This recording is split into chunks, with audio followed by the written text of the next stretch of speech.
non-Jewish people can undergo a conversion process during which they study the history of the Jewish people and the tenets of the Jewish religion and strictly follow its laws. At the end of this lengthy process, a board of rabbis evaluates the candidate and may pronounce them to be Jewish under religious law. However, in practice, the gates of Jewish personhood are zealously guarded by rabbis and religious politicians who do not want people who are not racially or ethnically Jewish to become Jewish and live in Israel among Jewish people. At a public conference in Jerusalem in June 2011, I filmed Israeli Justice Minister Yaakov Ne'eman speaking on a panel about conversion to Judaism and expressing adamant opposition to the prospect of asylum seekers converting to Judaism and becoming naturalized Israeli citizens. במדינת ישראל יש לנו בעיה. יש לנו מאות אלפים של בלתי חוקיים, בעיקר ממדינות אפריקה, שעברו את הגבול בצורה בלתי חוקית, הגיעו לארץ ורוצים להישאר פה כי יותר טוב להם מאשר במדינות אפריקה. זו הבעיה של מדינת ישראל. אי אפשר לתת לכל מי שרוצה לעשות גיור, כי זה מאפשר כניסה למדינה וקבלת אזרחות, או אם מישהו בלתי חוקי במדינה להפוך אותו לחוקי.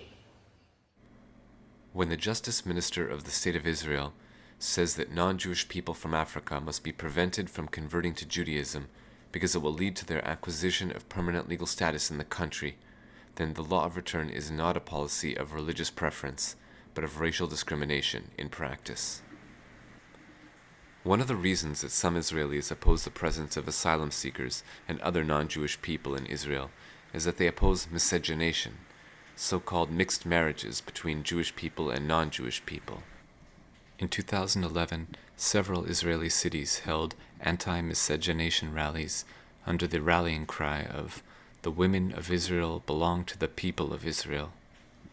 In the city of Ashkelon, the rally was organized by the deputy mayor of the town.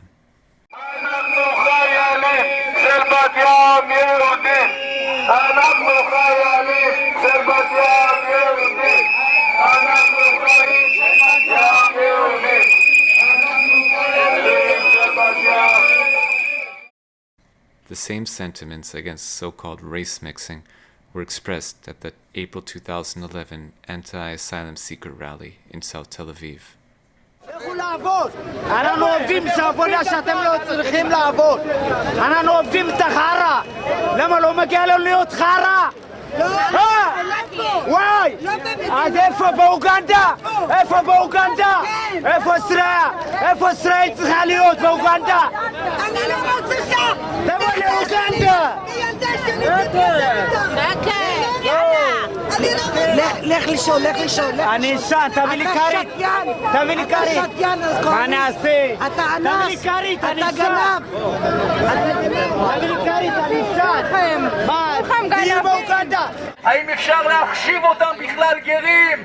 מוריי ורבותיי, שתדעו לכם מאז ומתמיד, ההתבוללות המיטה אסון על עם ישראל, ואנחנו כאן בשביל למנוע את כל האסונות שבאים עלינו. By refusing to permit Jewish people and non-Jewish people to marry each other in Israel, the state is reinforcing racial segregation and empowering grassroots anti-African forces who oppose the presence of asylum seekers in the country on the grounds that it could lead to race mixing. Another religious reason that some Israelis oppose the presence of asylum seekers specifically, and other non-Jewish people generally, is a belief in biblical end-times prophecy.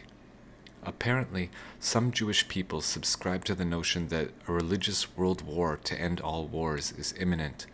According to this belief system, when the final battle breaks out, every non-Jewish person in the country will become their mortal enemy.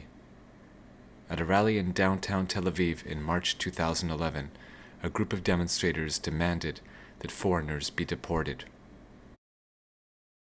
שמי מרים ביטון, אני מתגוררת במשפחת שפירא בתל אביב, במסעד השערים 55, ושם זה מתחת לכל ביקורת, גונבים, הסודנים, אני יש שכנים שלי שם הם סודנים, והם שם גונבים ועושים כל מיני דברים, רוצחים, אפילו אחותי עם תיק, אחותי עם תיק ביד, מסכנה, גנבו לה תיק מהיד.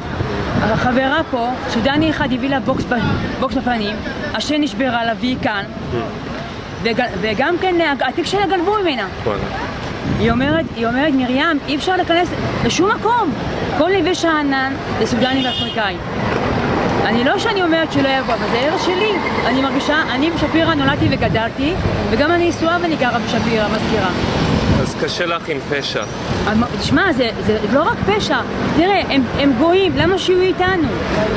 הבעיה תראה, הגמרא אומרת, כן? שעוד מעט יהיה בעולם טוב ובוהו, ואז יהיה טוב ובוהו, והמשיח יצטרך להגיע.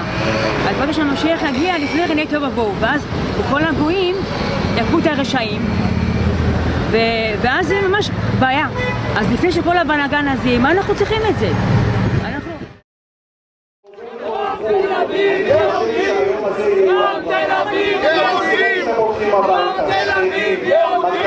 Other Israelis who do not subscribe to fundamentalist interpretations of the Bible have also cast asylum seekers as potential terrorists, even though Israeli security services do not claim that even a single incident of political violence has been committed by a member of the group.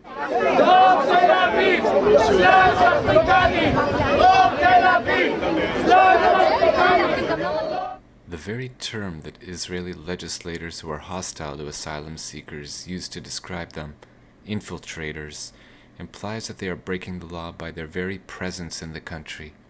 And in a country as defense-conscious as Israel, merely being labeled a security threat is a near conviction in the court of public opinion.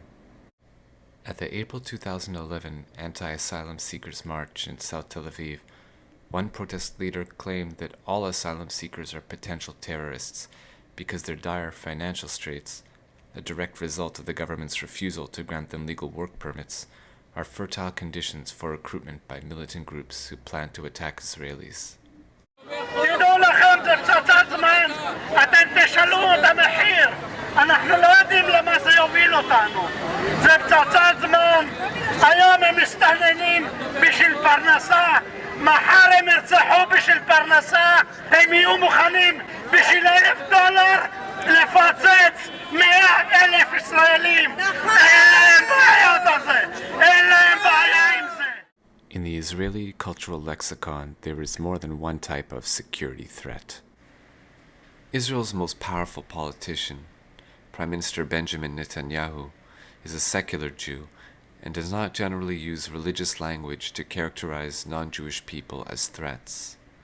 Secular Jews like Netanyahu, who oppose the presence of asylum seekers in Israel, often use a different kind of vocabulary to incite fear of Africans, the language of demographics.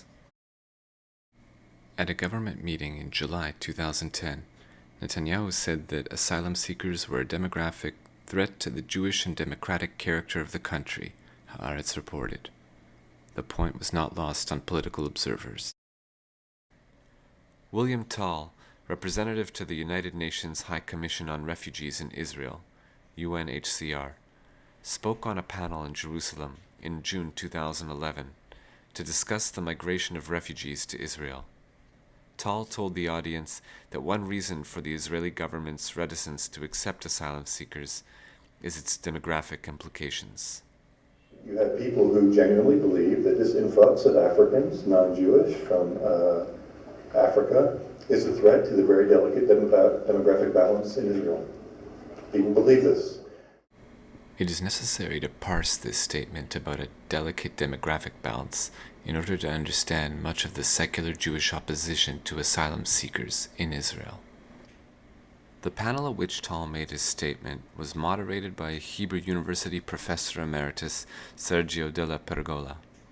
Only 1 month before the panel was held, in May 2011, Della Pergola published a new book entitled Jewish Demographic Policies, in Hebrew and English.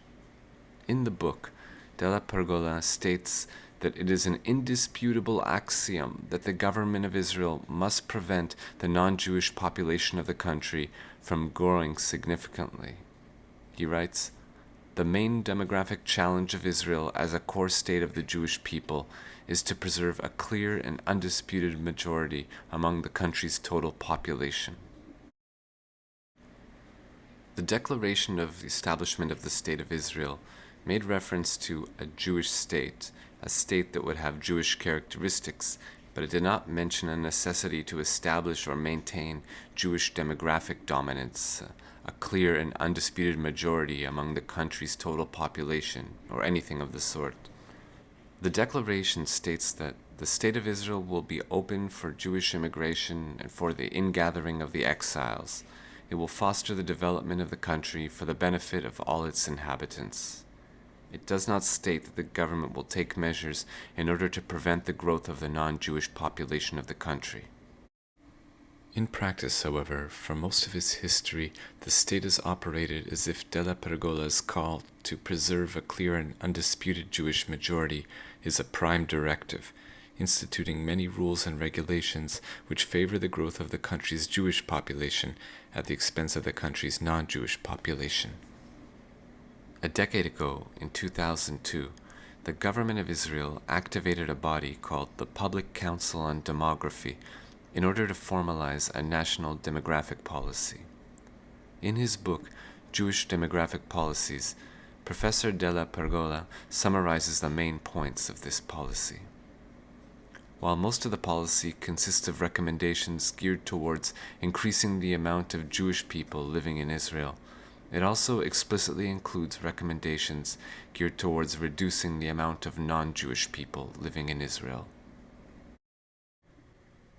The large number of foreign workers in Israel is a social and demographic problem of the first order, especially its implications for workers' rights and those of their children. The turnover of foreign workers with shorter stays would considerably reduce the extent of family building and mixed marriages with Israelis. In his book, Jewish Demographic Policies, Professor Della Pergola insists that there is nothing strange about Israel formalizing a national demographic policy. In his efforts to normalize this type of policy, he points out that Germany, France, and Italy also have national demographic policies.